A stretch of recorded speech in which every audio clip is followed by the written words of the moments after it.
What's up?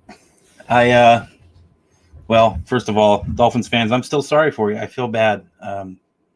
Feel bad for me too as a Dolphins fan. But we are on Tuesday of probably one of the longest weeks that we're going to go through as Dolphins fans because, well, I mean, this has been a hard week already for us as fans of these Miami Dolphins, and here we are, Tuesday, the end of Tuesday, I guess, going into Wednesday, and just the hits keep rolling, right? Things just keep happening, and it's hard. It's hard to maintain an optimistic point of view when this kind of stuff's going on. When you've quite possibly watched when I'm about to say this, I want to say that I've watched, played, coached, participated in a lot of football.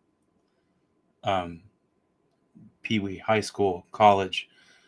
I've been around, and watching this last effort by the Miami Dolphins against the Indianapolis Colts, look in my eyes when I say this, that was the worst football game I have seen by the Miami Dolphins. And I've seen a lot of Dolphins games. It wasn't so much the score or anything like that. It was just seemingly every play was a defeat as a whole. Now, there was a few individual victories here and there, but it was, by and large, just a horrible game. And we've talked about it, so I'm not going to get too deep into what happened in that game. We're looking forward, right? So I'm going to talk about that. I'm going to talk about a couple transactions that happened that set us up for this coming game against the Patriots, and what we should really look for now, and where we're at. I mean, because it is only week one, and I got to remind myself of that. But the body of work that we have to look at right now as Dolphins fans is absolutely horrendous. And that's what's making this hard. That's what's making the week hard. And that's what's making maintaining an optimistic point of view hard. By the way, those of you that come in here, make sure you throw a like down. Tell people about the channel. Help me out here. Help me grow this channel into something bigger.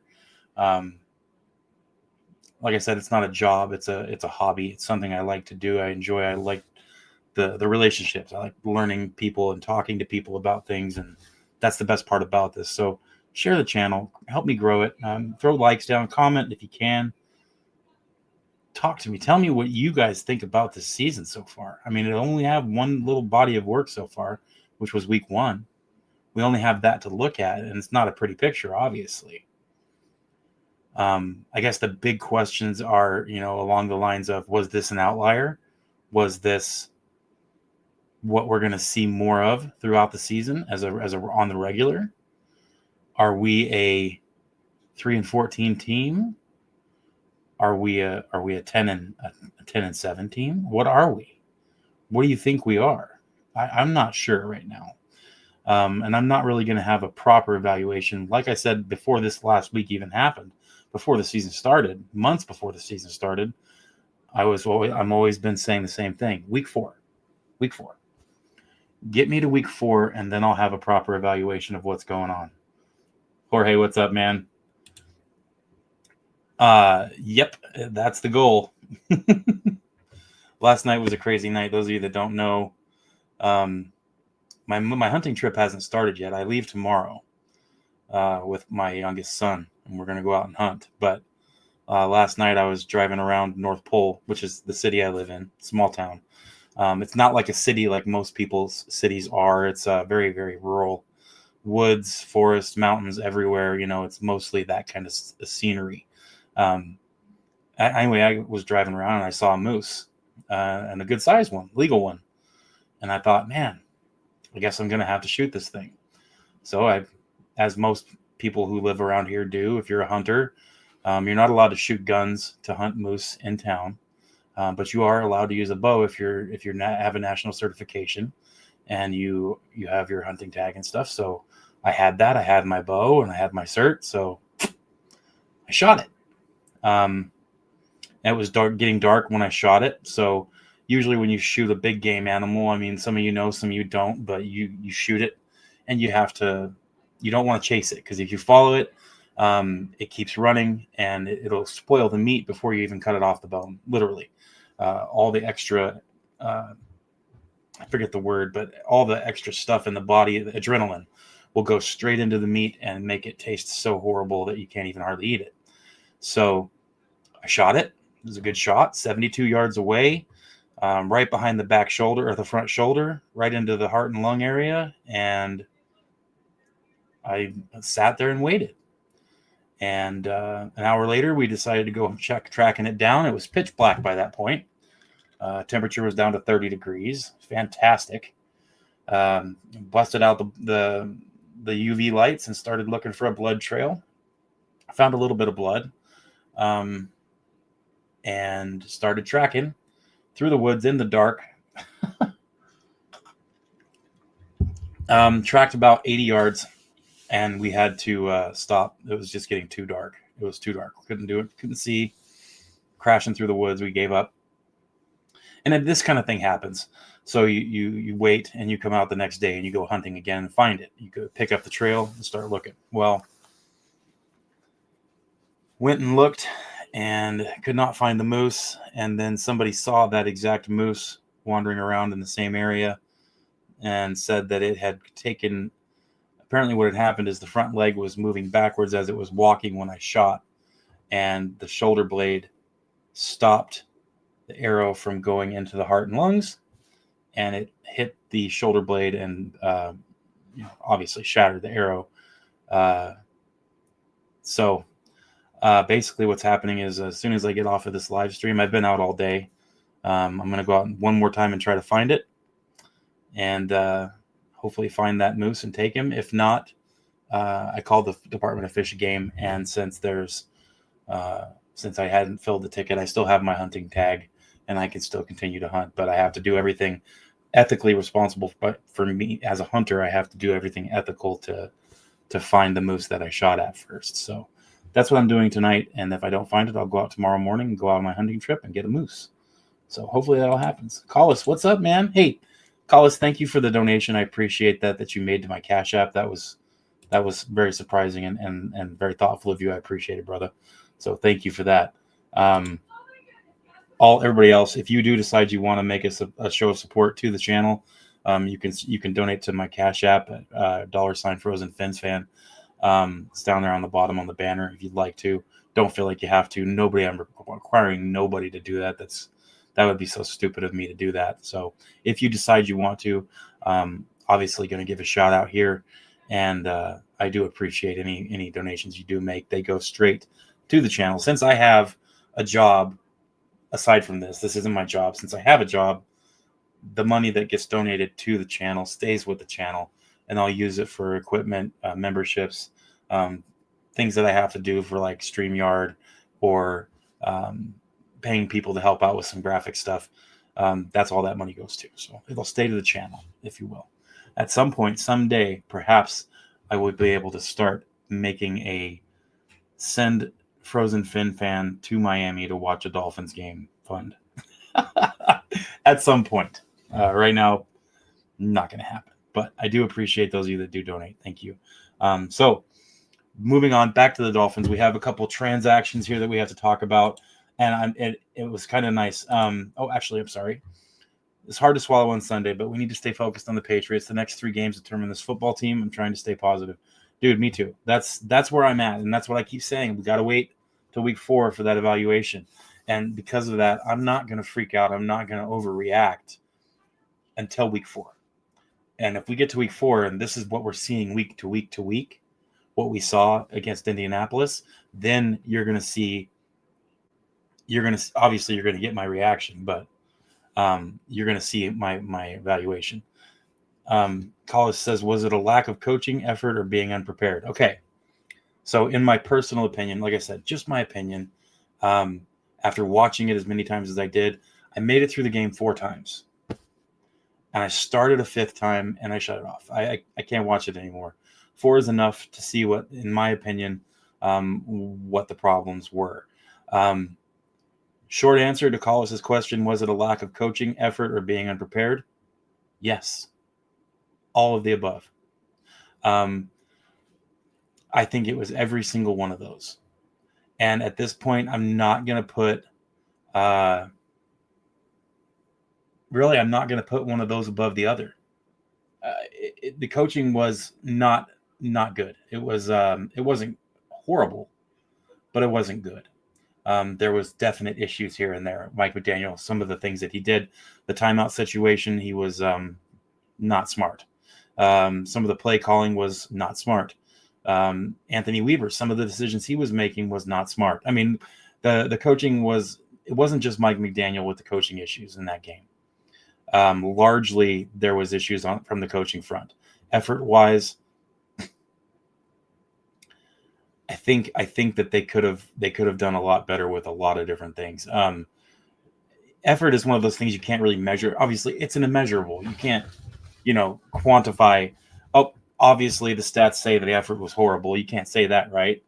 But you can certainly see that there was a lack of effort on a lot of players. Maybe not every play. Maybe not every player was lack of effort, but there was a definite lack of effort as a whole on this team from play to play. Unprepared, absolutely. Like I said, and the unprepared thing, you don't need to look far. Really, you need to look at Tua Tagovailoa for the unprepared part. This was where I saw most of the unprepared, is because what they were going to throw at us. We all knew. So Tua should have known. And when we got into the game, you could see Tua. What X said was true. Xavier Howard said we tried to get Tua out of his first read, and he struggled beyond that. And that's exactly what happened. If you watch that game, I watched it 4 times, over and over and over again. Tua was largely uncomfortable, looked surprised to see what he was seeing on the field. None of us were. We knew exactly what they were going to do, and they did it. So, yeah, there was a lot of being unprepared in this as well. So it was lack of coaching. It was effort, and it was being unprepared. It was all 3 calls. I can't even pick one of the 3. Totally all of that caused the issues. Let's go freaking Miami Dolphins. Nice. What's up, Raph? How you doing, buddy? Thanks for the jokes. So, our offensive line. Now, I will say this. In the beginning of this week after that game, I did say that I was very disappointed with the offensive line performance. After watching it a few times, I'm not as disappointed. I feel like, as a whole, all-encompassing for the offensive line, could have been a million times worse. Definitely not as bad as I thought it was when I first watched that first time. After watching it a few times, yes, the offensive line did screw up here and there. There was some issues, but as a whole, I felt like they did okay. I do feel like this time, Tua, he didn't make it easy on the offensive line. Let's put it that way. Usually Tua does what he can to avoid, but it is what it is. And like I said, he just didn't do what he needed to do in this game. And because of that, everybody on the offense struggled. And also the defense, because of Tua's inability to do the things that he needed to do. And like I said, I am not a Tua lover, and I'm not a Tua hater. And I always say that I'm going to evaluate each game individually. And when I look at a game, if somebody did something horrible, I'm going to say it. And if they did something great, I'm going to say that too. And in this situation, this last game against the Colts, Tua played horribly. No way around it. You should expect better from an NFL quarterback, period. So I'm going to leave it at that for now. This right here, this comment from Raph right here. Daniels to IR sucks. You ain't joking, brother. You ain't joking. Now this is one of those things that kind of, it started out as we knew he was hurt. Today they moved him, or yesterday, last night, I think, I can't remember, but they moved him to injured reserve. making room on the 53-man roster. Why? Well, because we signed somebody. Now, Cole Strange, an offensive lineman, he is an interior offensive lineman. However, he is a small offensive lineman. Cole Strange was a former first-round draft pick. He was on Cleveland's practice squad, and we signed him. Now, when you sign Cole Strange from the practice squad of another team, you have to elevate him to the 53-man roster. You cannot sign him to your practice squad. So Miami had to make room on the roster, so they put James Daniels on IR to make room for Cole Strange to join the team. I'm okay with signing Cole Strange. My one worry about Cole Strange is, hey, what's up, man? I see you here. Thanks for coming in. I appreciate it. I like seeing the usual suspects in here. Thoughts on Strange? I like Cole Strange. I like his athleticism. I like his hands. I like his footwork. What I don't like about Cole Strange is his size. I don't like his ability to handle power. He's a smaller lineman. He's an athletic lineman. He's made for kind of the offense that we run here in Miami with our offensive line. You need a more athletic offensive line to get to places that you need to get. We rely on a lot of second-level blocking by our offensive linemen, which means make the block, shed the block, initiate another block. So our offensive linemen, we gravitate towards those kind of offensive linemen. However, I just wish that we would have some big guys that could actually do the same job, because Cole Strange is a very small offensive lineman. However, I feel like he can do the job. I feel like he'll be a decent backup for us. I wouldn't expect him to make any kind of contribution week 1 or week 2 coming up. He hasn't been with the team long enough. He's got to learn the system, all that stuff. But like I said, it's a decent signing. I just wouldn't expect an immediate impact with Cole Strange to this team right now. But welcome to Miami, Cole Strange. Hopefully you can help with this offensive line and the issues we seem to have where we cannot get health on our offensive line. We're looking at this now, and we're seeing an offensive line where we're looking at Liam Eichenberg, at least I am, and going, man, I wish he was here. Oh, I almost puked. I just vomited in my mouth a little bit saying that, but that's where I'm at. I'm thinking, man, I wish Liam Eichenberg was healthy. My goodness, what is wrong with me? What's up? What's up? Time for Senior John Gruden. Oh, man. Woo. I'll defer my comment for that for now. Like I said, right now I'm trying not to overreact by screaming for these kind of things, but I do find some of this has value, like what you're saying.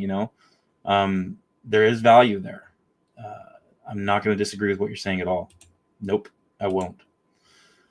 Since the Dolphins put 70 over Denver, the team has a 10-11 record and never recovered since. What happened? I was doing research on this team, and it's sad, from a great offense to a depleted one. That is kind of the measuring stick, that game. And some would also say the Titans game that year. That's also, or that Titans game. That's when I kind of noticed, what is going on? This is different. I think that attention got brought to Miami during that 70 burger. And I think because of that, teams really started to buckle down and look at it. And I think they found a way to do this, to play the Dolphins. And I think every team since then, for the most part, has used that to beat us, to stop us. And it all revolves around that too high shell. There are ways to deal with that. We have the ability to deal with that, but it seems like for some reason we won't do the things that need to happen to make that right. I don't get it. I don't understand. It's not like we're the only team that ever sees too high coverage.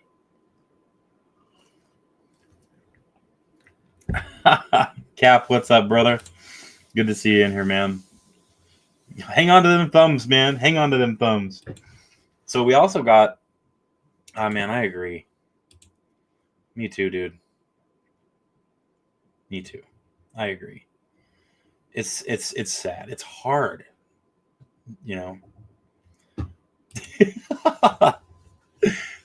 On too many streams. I mean, everybody's doing it today. Yeah, it's been a nutty day, and like I said, people who are upset have every right to be upset after the performance that we saw, and it's giving fuel to the fire right now, and we're getting a lot of hot takes.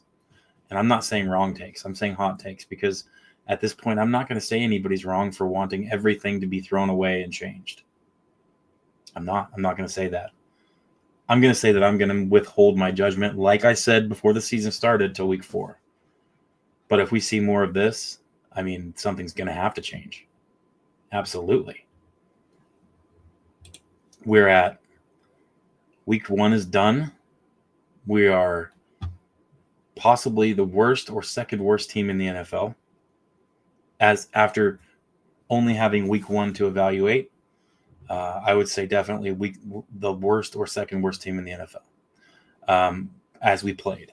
Quarterback-wise, we have the 29th worst quarterback in the NFL, as we saw from the performance we saw.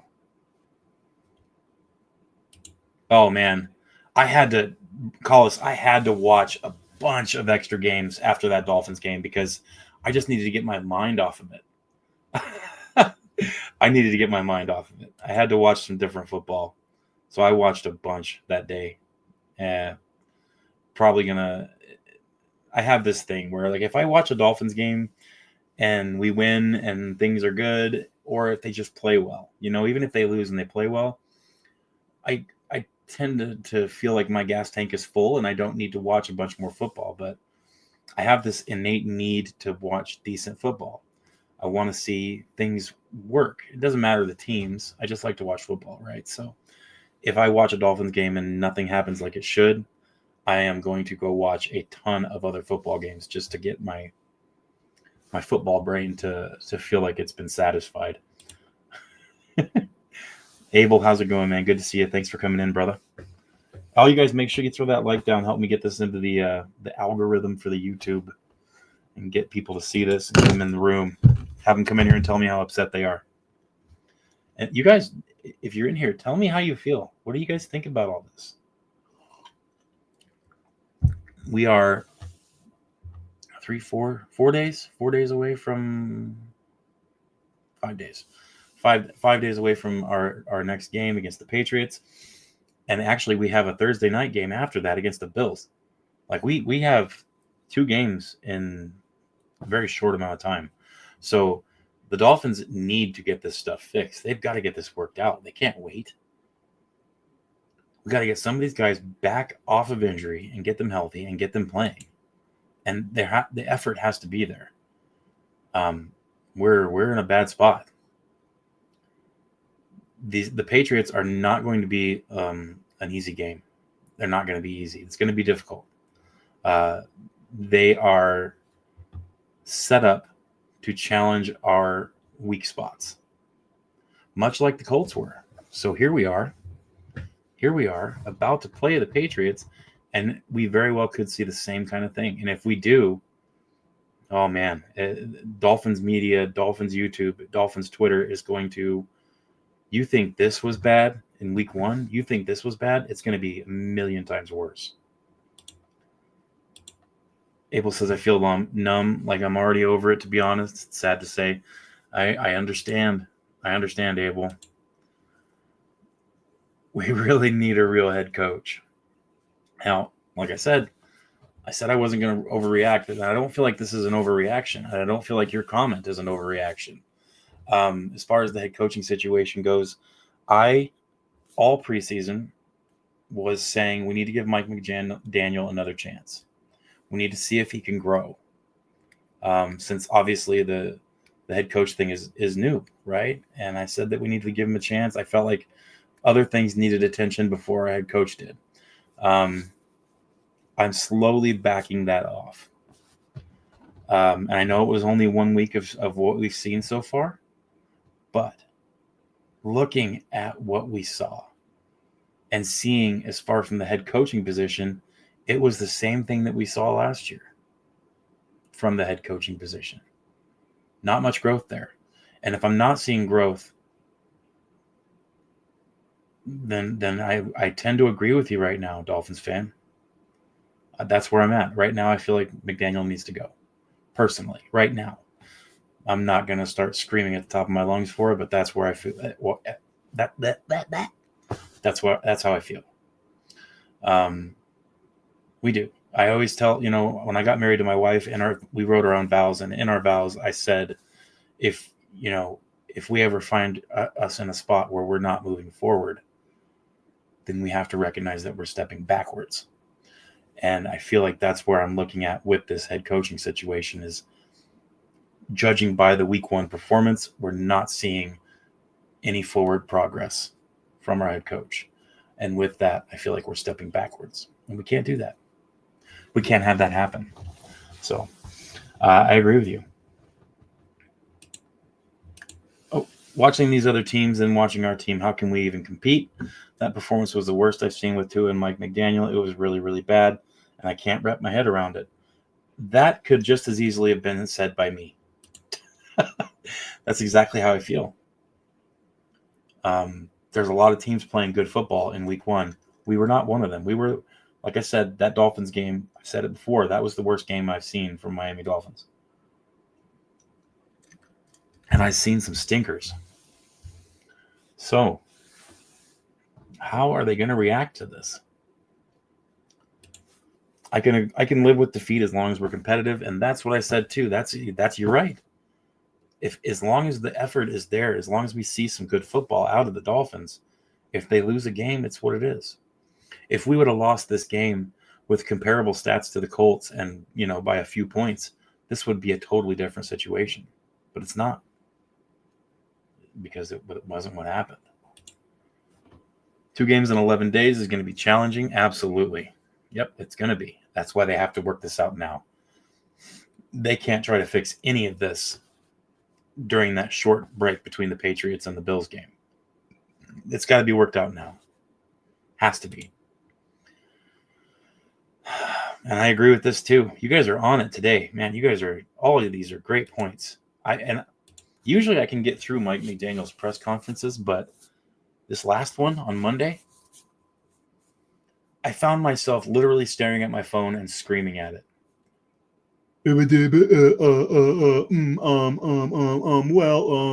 Oh my goodness, dude. I was going nuts. I agree 100%. Yeah. Yep. You're right. Yep. Can't say anything but yep. Yep. Wasted. That's what I was talking about with the timeout situation. It was unreal. Yep. I agree. Even if the players were struggling and doing things not what you wanted them to do, you're on a pedestal as the head coach, and the things that you do are going to be relentlessly picked apart. He's got to be more in control. And that's the bottom line. He's not in control, at least from what we've seen so far, right? He's just not. I can't even listen to Mike anymore. You listen to every other head coach in the league. None of them are like this. He's not a head coach. He just isn't. Right now I'm agreeing. Like I said, the growth, I haven't seen it. And this is where we needed to see some growth. And we're not seeing it. So here we are, heading into week 2 against the New England Patriots. This is division game at home in the heat. This is a game that we have got to win. Have to. If we start this season out 0-2, man, it's going to be hard to recover from that. I know it's just 2 games, but those are 2 games that we should have won. And with this schedule and in this league, you've got to win the games that you're supposed to win. I don't care if the Colts were favored by 1.5 points. They won by a lot more than that. We've got to get this together. As fans, we recognize it. The players sure recognize it. They've got to figure this out. Coaches have to facilitate that. They can't just say, you've got to change this. They have to facilitate it. And if they can't, then they need to go. You look at this depth chart, and it's rough. So many players on IR. The defense doesn't look as bad. right now we have those couple injuries that are going to make things interesting. Obviously, Jalen Wright's still out. James Daniels is now on injured reserve.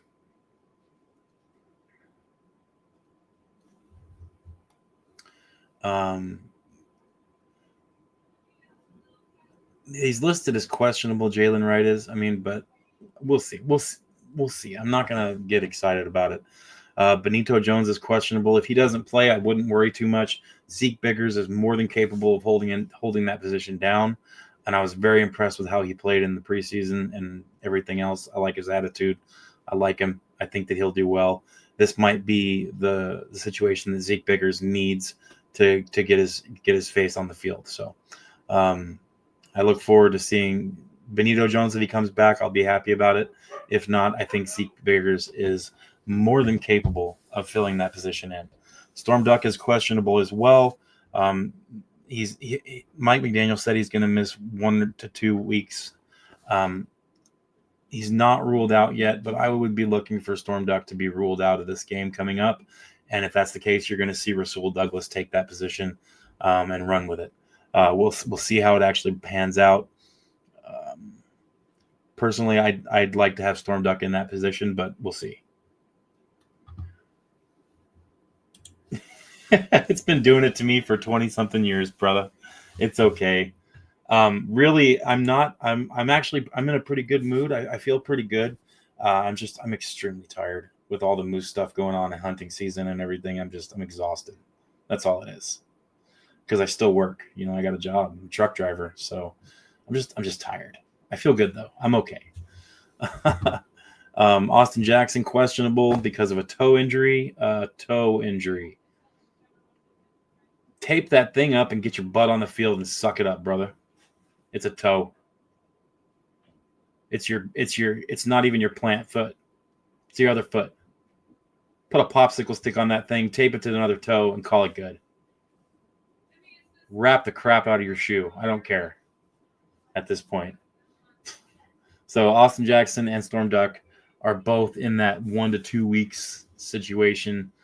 They could play, but as far as both of those players go, I would just expect to not see them, which means the entire right side of our offensive line is going to be backups since James Daniels is out as well. Brunskill should be back. That would be nice. I think Brunskill can play guard. He's more of a center, but I think he can do it. It took an A-chain miracle to not happen. Lock in real time looked no way he was going to make it. Abel, help me. Retype that for me, brother. I'm a little confused. Usually I can kind of make out what people are trying to say. I think I'm having a brain fart on this one. Help me out. Retype it. Clarify. Oh, man. So we do have some injuries. I mean, we're Dolphins fans. We're used to the injuries, right? We can handle this. We're just going to have some guys step up, and other guys are going to have to stay healthy. That's where we're at.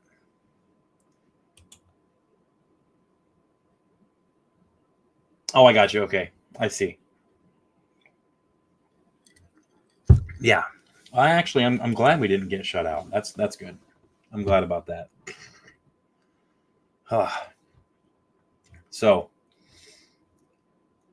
we have these opportunities. This is the next opportunity is the New England Patriots division game. The whole division lost except for the Bills, and the Bills barely won.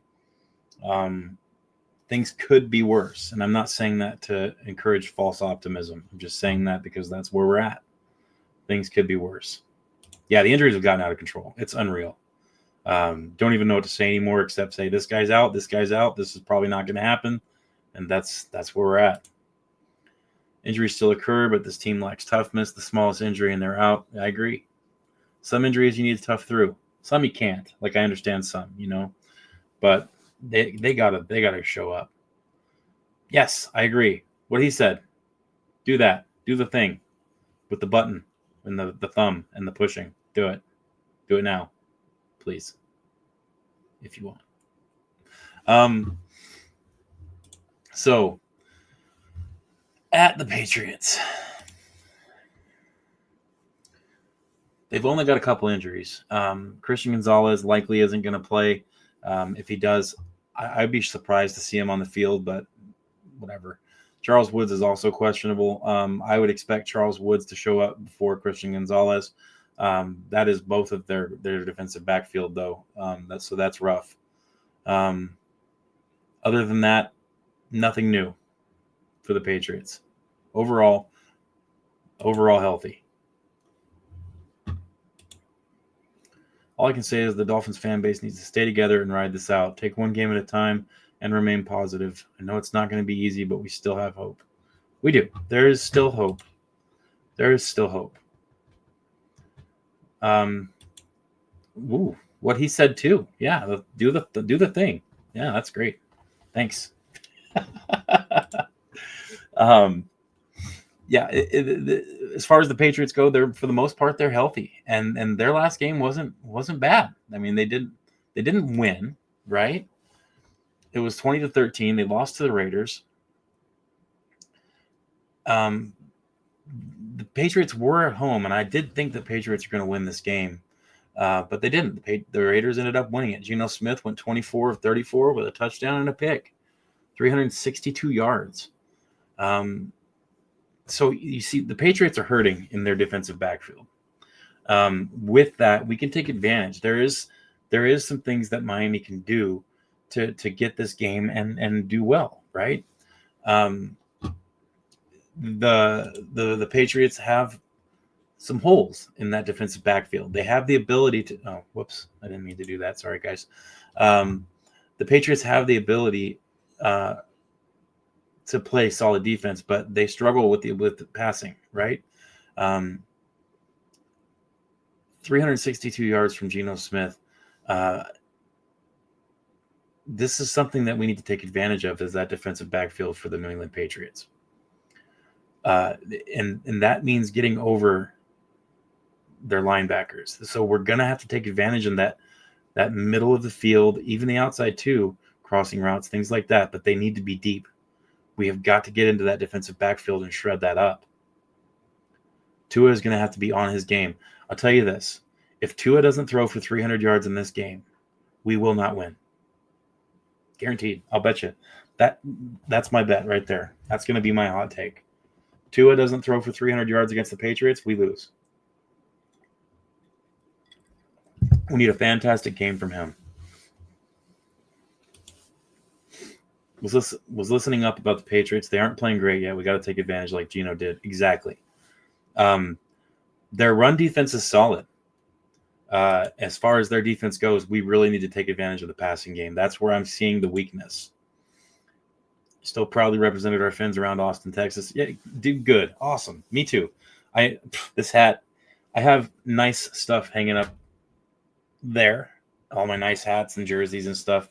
But every day at work, all around town, I wear this hat. Even when we lose. I always have this on. It's my work hat and my hunting hat and everything else. So I agree. You got to represent. We can't be embarrassed, even though it is embarrassing to lose like we did. We gotta stay strong. We want a strong team. We got to stay strong. It's just, I know it sounds weird. It's hard to accept, but we got to. We got to represent. I'm always going to be a Dolphins fan.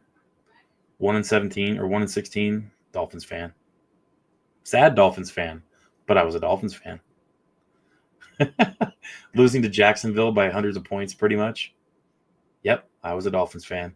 It doesn't matter. I'm still a Dolphins fan no matter what, but I would like to see some success for this team. So these Patriots, they have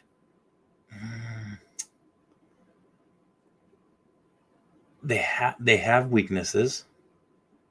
We have the ability to take advantage of those weaknesses. So we got to do it. We can't do this him and hawing thing where we just seem to not be able to get out of our own way. We have to be able to do something, and we got to take advantage. Right now, Geno Smith is second in the NFL with 362 passing yards after week 1. And a little interesting noteworthy bit here For tackles in the NFL, Jordan Brooks is number 2 in the NFL with 14 tackles. Tyrell Dodson is number 3 with 13. And I don't know if you guys remember or ever heard me say this, but I said it multiple times. Our middle linebackers were one of the few bright spots in that game. Our middle linebackers played their nuts off. They played so hard.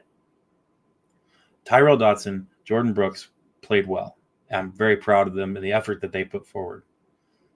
Now, when Omar Kelly and Dolphins media asked McDaniel what were some bright spots, and McDaniel didn't say Jordan Brooks and Tyrell Dodson, that pissed me off so much because they were like the only extremely well-played position in that game. So that's where I'm at with that. Yes, and dude, Jorge, man, the Buffalo defense did not look good. Of course, they were playing a very good offense, and defense was on the field for a long time. Yeah, they had plenty of opportunity to rack up those tackles, but their intensity and their attention to detail was immaculate. Jordan Brooks and Tyrell Dodson, they played wonderfully, and they took advantage of every second that they were on that field. But you can't win the game with 2 defensive players, right? They have to have more. They need some help. Hopefully they get it. Let's see here. I want to pull up defense.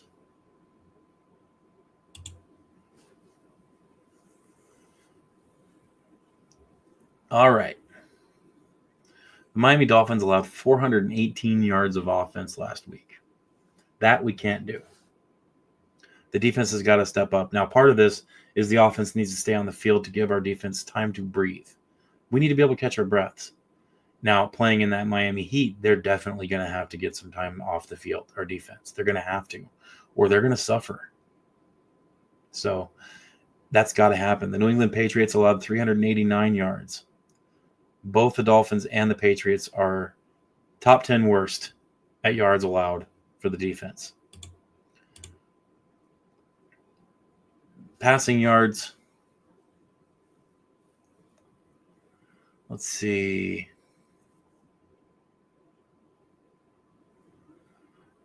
The New England Patriots are number 30. They are the second worst passing defense after that first game. I know these stats are just after the first game, but the Oakland Raiders – or Oakland. Oh, I said it. The Las Vegas Raiders don't have a particularly amazing offensive passing game. And to allow 360-something yards passing, that's our spot right there. That's our spot. That's where we can get this back on track. Take advantage of the passing defense for the New England Patriots. We have to do it. Have to. How do you take advantage of a passing defense? Oddly enough, you run the ball to start. You have to. You've got to bring those safeties up. You've got to get them out of that too high shell. And as soon as they pop into a cover one, or anything with one safety, or bring a safety down into the box, as soon as they do that, you're going deep. You have to. No more him and Han. No more of these cute plays to the flat. No more screens. No more slants. No. We need to go deep immediately. As soon as they bring a safety down or put one safety in and add an alignment, as soon as you get them to do that, bomb it. I don't care what the result is. I want to see a proper play call. If we see a proper play call, we're going to see success. You have 2 guys that can outrun almost everybody in the NFL on this team. We need to give them a chance to do what they're supposed to do. 1-1. That needs to be the mantra for this week. They need to get this win. Have to. I agree. What was Flores right about? And before you answer, while you're answering, I don't hate Brian Flores at all. I think he wasn't ready to be a head coach when he was here. I think he's going to be a good head coach eventually. I think he likes being a defensive coordinator more. I feel like he was in a bad situation where he was expected to do something that he didn't necessarily want to do in the first place. Does that excuse the things that he did to his coaching staff and to his players? No. And I think that's why he needed to grow more before he becomes a head coach. But I do like Brian Flores, especially I like his work as a defensive coordinator too. I wouldn't say he was right because he was almost some of the things that he said was almost as bad as what some of the freakouts that you see on Twitter are, where it's Tua is trash. He's the worst quarterback in the NFL when everybody knows it's just not true. Tua has the ability to be a serviceable quarterback in this league. It's just a matter of him doing it. So I don't necessarily think Flores was right. I think Flores should have had the right to have a quarterback that he wanted. As a head coach, usually you get that opportunity. It was a tough situation with Flores. Like I said, that's why I kind of stay away from it usually, because I don't want people thinking that I'm like a two an ear, because I'm not. But as soon as you say Flores was wrong about some stuff, people instantly go, "Oh, you must be a two an ear." Or as soon as I say Tua did good in this game, but he did bad in that game, oh well, Tua's trash, so you're a two an ear because you didn't say that. It's hard, Jace. It's hard. I would say. Right, he was right about some stuff probably, but the way he handled it, no, he wasn't right. If we beat New England, put up respectable numbers against the Bills, and then beat the Jets, I'll consider us redeemed from this week's disastrous loss. I would go with that. Fingers crossed we beat the Patriots. Yeah, that's all we can do, brother. To me, unless you have a top 5 guy in the conference, you keep drafting QBs. And I agree. And I'll go one step farther than that. I think you draft QB every season or every other season at minimum. You should always pull a quarterback out of the draft because you never know what you're going to get. Does it always need to be your first draft pick? No, definitely not. But you should always pick a quarterback out of the draft. Always. Purdy was the last man. There's other examples of this. Tom Brady went deep into the draft. There's a lot of players that you can grab in the draft that doesn't have to be a first round pick, and you're still going to hit. And you don't hit unless you try, right? So you gotta try. You have to keep picking quarterbacks. Absolutely, I agree with this. And I don't think that just because you have a quarterback that you like that you give up on looking for other quarterbacks. Finding generational talent at the quarterback position can be a changer for your franchise. So just because you have a great quarterback doesn't mean you look for other great quarterback. Don't look for other great quarterbacks. You always should be looking. Always. Absolutely. Those of you that are in here, I appreciate you guys being here. Thank you so much. Make sure you throw a like down. Comment. Tell me what you guys are thinking. I like interacting with you guys. That's one of the main reasons that I do this. It's fun to talk Dolphins with people who are also fans. That's all we are. We're just fans talking about the team, man. This is what it's all about. So thank you guys for commenting, involving yourselves. I do appreciate that. Not saying Kirk was the man, but the Redskins Commanders stayed alive by drafting RG3 and Kirk the same year. That's a good point. And there's plenty of quarterbacks, like I said, and even with the ones we have now, I may not like Zach Wilson much because I really don't. I think he's eons ahead of the quarterbacks that we've had as backups. But I do like Quinn Ewers. And I'm not saying he's going to be the next generational quarterback. But I feel like we have something there. There's something there with Quinn Ewers. Am I saying bench Tua and start Quinn? No, not yet. I'm not saying that. But I am saying that I do like him. And I like what he has to offer. And I like the promise that he brings. The ability, I like it. There's something there with Quinn Ewers. What it is, I'm not sure yet. But I do think there's something there. And like I said, you have to draft these quarterbacks.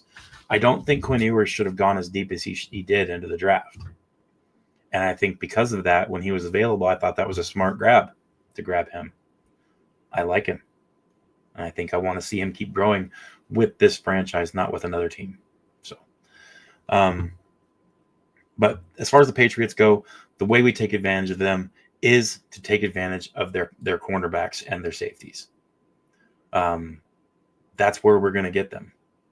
That's how. It has to be that way. No problem, dude. Have a great night. We'll see you tomorrow. Gotta take advantage of that.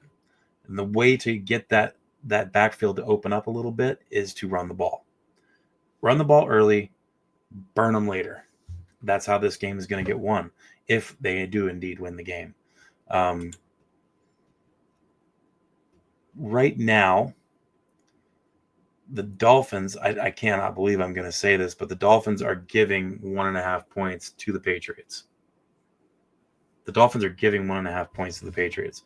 And that favor, that 1.5 is just because we're the home team. This is a pretty evenly matched game according to the betting odds. The over-under is at 43.5 points. No, I still have my Duck jersey. I don't know if you can see it, but sitting up there on top below the couple helmets, it's folded up there. That's my game day jersey. It's the one I wear during game days this season. I get a new jersey every year. So it's just I don't want to hang the one I'm wearing all the time. So I fold it up, keep it right there. The way our front seven looked against the Colts, hopefully against another team that wants to run, turns out better. Let me read that again. The way our front seven looked against the Colts, hopefully against another team that wants to run, turns out better. Yeah, we'll see. I think that Drake May they're gonna test our secondary, but they do commit to the run pretty well. I think our run defense is solid. And like I said, once the defense got gassed against the Colts, that's when we really started to struggle against the run. But that was after. I mean, we spent 40 minutes of the 60 minutes of that game on defense on the field. Unreal. So I just realized that when I have a comment up, all you can see are my eyeballs.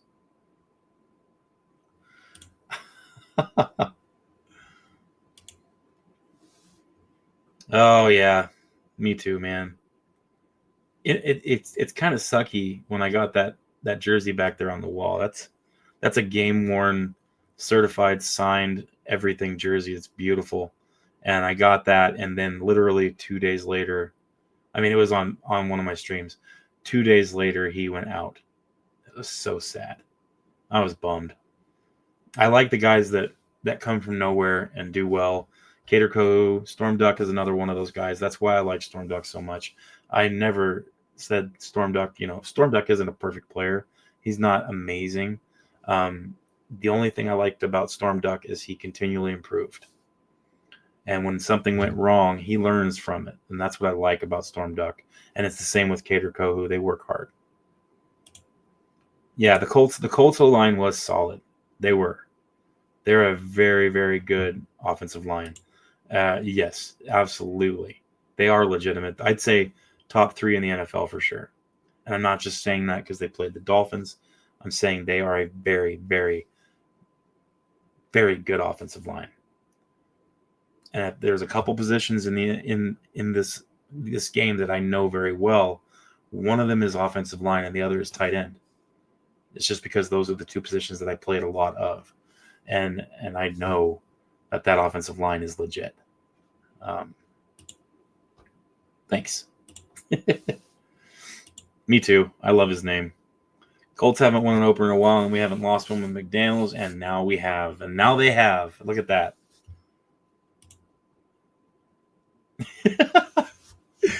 Thanks for clarifying. Oh man, yeah. Like I said, it was bad, and it's hard to move on from that. But once again, do we expect our team to move on from it and do better? Yeah, we do. We better expect that. So if we're going to expect that, I'm going to expect myself to move on and force myself to move on from that game as well. Moving on from the Colts game, and chalking that up to a horrible loss and a terrible display for an evaluation. That's what we have right now is 1 week of this season so far that we can evaluate, and that's a bad evaluation for that game.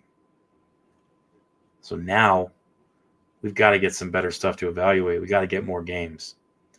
But I tell you what, if we end up with 4 games into the season and we have that to show, more games like that, fire everyone. And coincidentally, I don't know if you guys have heard, but this Sunday at the game, there's going to be supposedly, I don't know if it's actually going to happen, but there's a chance that there's going to be a flyover with a banner, an airplane with a banner that says "Fire McDaniel and Greer." Man, could you imagine what that's like? McDaniel's down on the field and coaching the team and getting ready for the game to start, and then this plane flies over, it says "Fire McDaniel." I'm not saying it's wrong. Like I said, I'm not going to do that right now.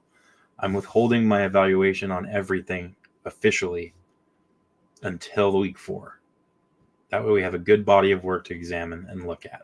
Then we'll know what the outliers are and what the trends are. Until then, I'm just going off of what I see, right? Yeah, that was Mike McDaniel's first. That was his first opener loss. We almost lost last year to the Jaguars, but ended up pulling that one out. Yeah, that's what happened. That's what it was. That was the first loss for Mike McDaniel in an opener for the season. It was a rough one too. I guess it was due. I don't know. The Colts were definitely due to get a win for a season opener. They started out 0-1 for like 13 years straight. So you had to kind of think that something was going to happen, but I guess I just hoped it wasn't against the Dolphins.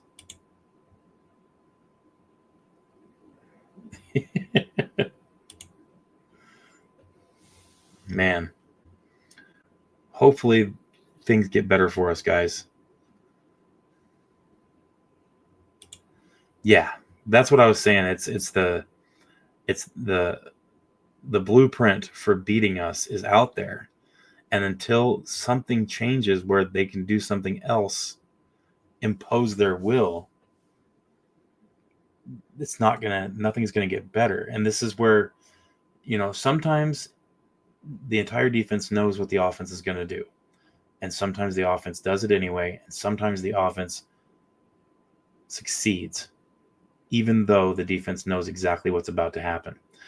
This is that kind of situation where it needs to be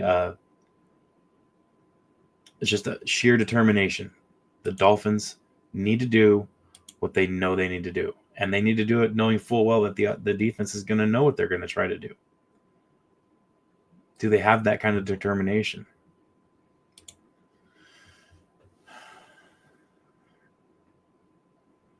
Yeah. The Tua saying, I wonder who will show up for film. That part, I'll say this. It kind of seemed like watching that interview, when he said that, it didn't seem like he was really taking a shot at anybody per se. It seemed like he was just saying, this is where we find out. And I'm not, like I said, I'm kind of putting words in his mouth, but this is kind of how I read it, okay? It seems like he was kind of saying, this is where I find out how serious people are about improving and getting better. Or is it just like whatever for people? That's kind of how I took that part. But the McDaniel's talking about Zach, where he was asking, I can't remember exactly what McDaniel's was asked, but I feel like there were other examples. And when I was watching the interview, the press conference, I was like, really? You're going to use Zach Sealer as the example of that? Oh, it was when McDaniels was saying that players were kind of doing their own thing, trying to do too much and leaving, exposing the rest of the team during plays. I kind of remember thinking, you're going to use Zach Sealer as an example of that? Man, there was so many other examples that I never would have used Zach Sealer. That was a bad look. I agree with that one, with the comments for sure. X's comments after that game and the Colts defensive players talking about not respecting Tua doesn't help. What's really bad is that X was right with what he said in reference to that game, not on Tua as a whole, but in that game, he was right. Tua was not comfortable with what was going on. He was extremely confused about what to do. It seemed like he wasn't comfortable back there, and it showed.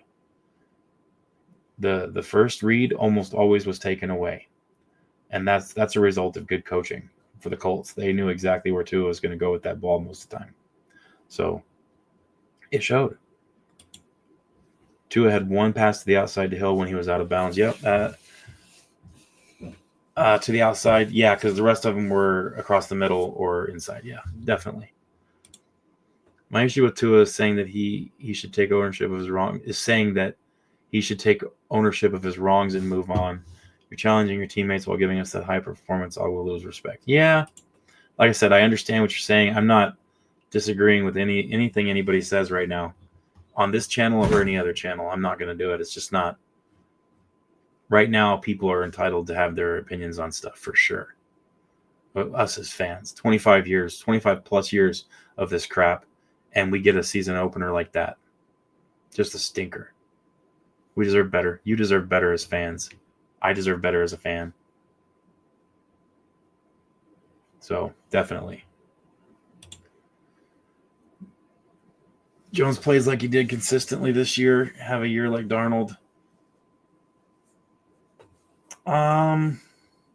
You're right. It is possible.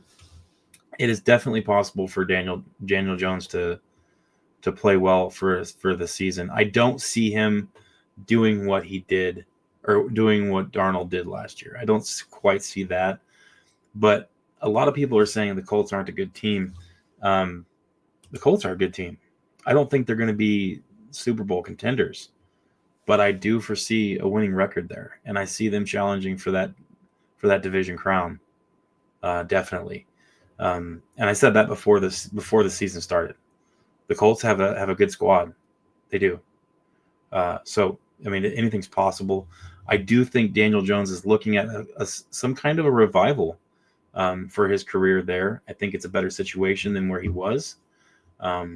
It's a better fit for him personally. He's got good weapons. He's got a good running game. I think it's going to be good for him. But I don't know. We'll see. I don't know if it's going to be as good as what we saw from Darnold last year. Me too. Me too. I agree. I wish I could make that comment pulse in the comment section for sure. Everyone competed, the Saints, the Browns, even the Giants, all other teams but us. And that's why I have us at number 30, 31 even, as maybe the worst team in the NFL for sure. Right now. After 1 week of examples, that's where I'm at. Texans O-line is trash, and that might help the Colts win the division. Agreed. The Texans' offensive line is garbage. And I'm not saying that's going to be the only thing that's going to help the Colts, but the Colts look good enough to win that division. And I mean, clip it. Clip me saying the Colts are probably going to win that division this year. I really think that. And I'll stand by that. So if somebody wants to clip me, go right ahead and throw it in my face if the Colts end up losing the division. But right now I feel like they have the best chance to win that division. They are a good team. So definitely. Yeah, we've got some work ahead of us here. And I think that it has to start week 2. We cannot start this season 0-2. If we do, oh man, it's not going to look good. If we start 0-2, it's not going to be good. Because then we're going into Buffalo to play week 3, a Thursday night game. Short week, not a lot of practice, not a lot of preparation, and we're going to go into Highmark and play the Bills. That's going to be rough going in there 0-2. Need to go in there 1-1 with a little bit of confidence. The last time we played in Highmark, we lost by a 61-yard field goal at the end of the game. The Dolphins played well in that game. And I know some people were upset after that loss. I was not upset after last year's loss to Buffalo. In Buffalo. That game, Dolphins played well, and they tried to win that game. Poyer ended up, and a couple other players, I'm not just going to blame Poyer, but a few plays ended up ruining that game for us. We should have won. Tua left the field 2 or 3 times during that game with the lead in the fourth quarter. 2 times. Tua was doing what he was supposed to do. He was playing well enough to win the game, and we just lost by the hair of our chinny chin chin on a 61-yard field goal. So the last time the Dolphins played in Highmark, they played well. I would hope that they do the same thing, but ultimately, time will tell, guys. As far as predictions go for this game, I do think the Patriots are going to lose this game. I think it's going to be a close game. And right now, I'm putting this game 24-17. 24-17 for this game. I'm taking the Dolphins to win it. It's in Miami. It's going to be a hot day. Patriots melt in the heat, and the Patriots have a tough record in Miami Gardens. So 24-17, Miami is going to win this game. I think it's going to take a team effort in order to make that happen. Definitely. Hey, thanks a lot, man. Appreciate that. I appreciate the fact that you allow people to express themselves and not block them. Too many of these channels are sensitive and block fans when all we want is a good team. And here's my thought. Here's my thought about that, Jace. I try not to overreact. I try to be very critical and try to examine every part of these games. And ultimately, I try to tell myself that even if I disagree with other fans, we're united in this. We're all Dolphins fans. We've all been suffering for 26 years. All of us. 50 since the Super Bowl. We're all dealing with this. And some people deal with this in different ways. Some people need to kick and scream a little bit. Some people just kind of pipe down and just, put their head down and roll with it. It doesn't matter. We're all fans. We're all here together. And that's kind of how I do things. I like talking to the people on the channel. I like talking to you guys. I like interacting. I like discussing things. Jace, usually Tuesdays are open mics where I let people join the channel and join in and talk with me on live. You can be audio only or video and audio. Today is a little different, but usually that's what Tuesdays are for me. So thanks for subscribing, dude. Appreciate that. Welcome to it.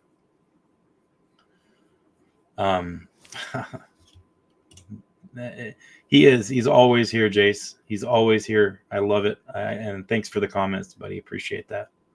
You guys are awesome.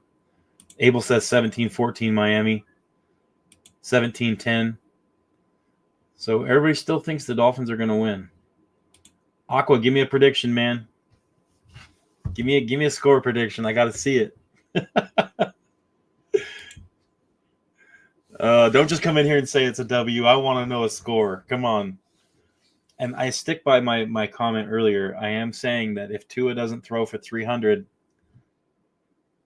we're not going to win this game. We have got to put up yards in the air.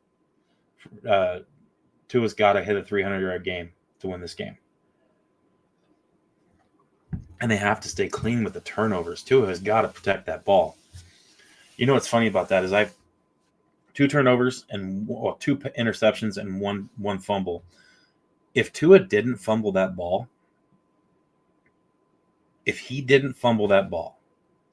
where he was carrying it like a loaf of bread, if he didn't drop that ball and fumble it, I would have been a lot easier on him about the interceptions.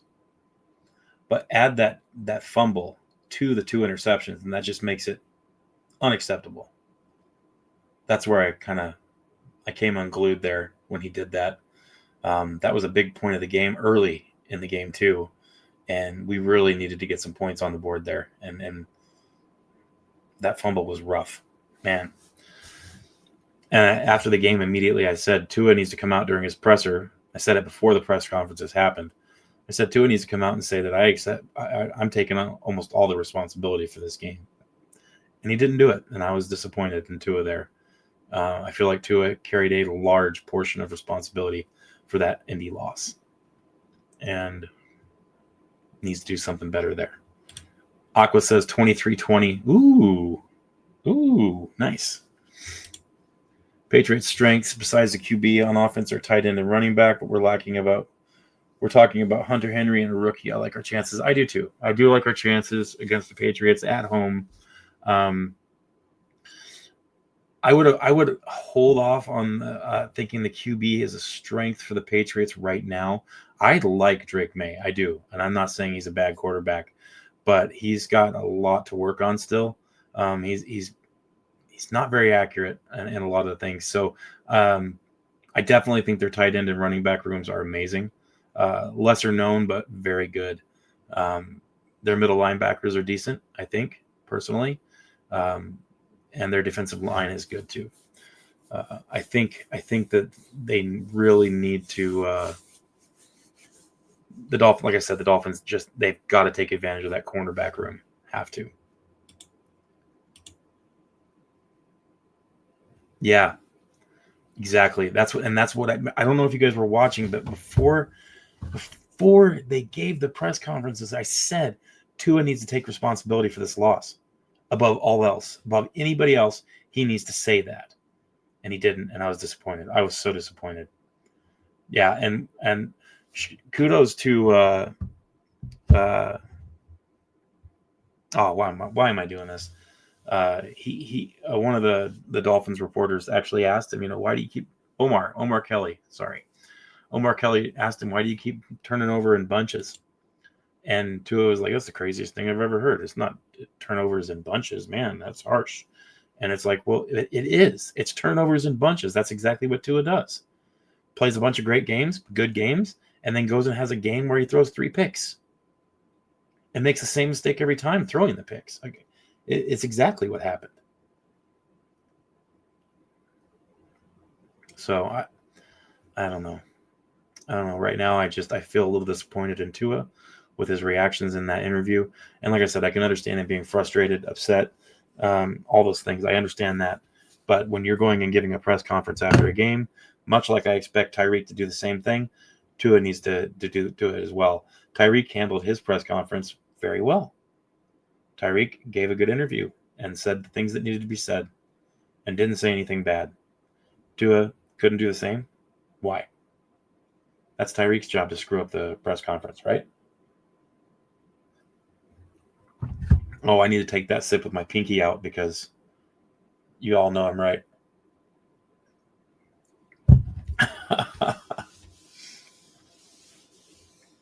Oh, I wish he would. At this point, I think that needs to happen. At the end of last season, I said that I was kind of on the fence about it, but I was getting close to feeling that way. I feel that way. I feel like he needs to give up play calling. Anybody on the team, we have 3 other coaches that would do a pretty good job calling plays, including Frank Smith. So I think that one of them need to get that chance. You're right; it's probably not going to happen, but I do think it needs to happen. The best part of the Colts game was Achane on a terrible play calling, fighting for that touchdown. I agree. Achane was a bright spot, the only bright spot on the offense for sure, definitely. And I think that if you had to look for another bright spot on offense, oddly enough, I would say the offensive line played admirably. Not good, not great, but admirably, serviceable even, for what they were expected to put up with and for how many injuries they had.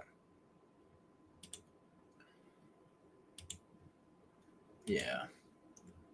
Achane willed that touchdown, would not be denied. Yeah, Achane did wonderful.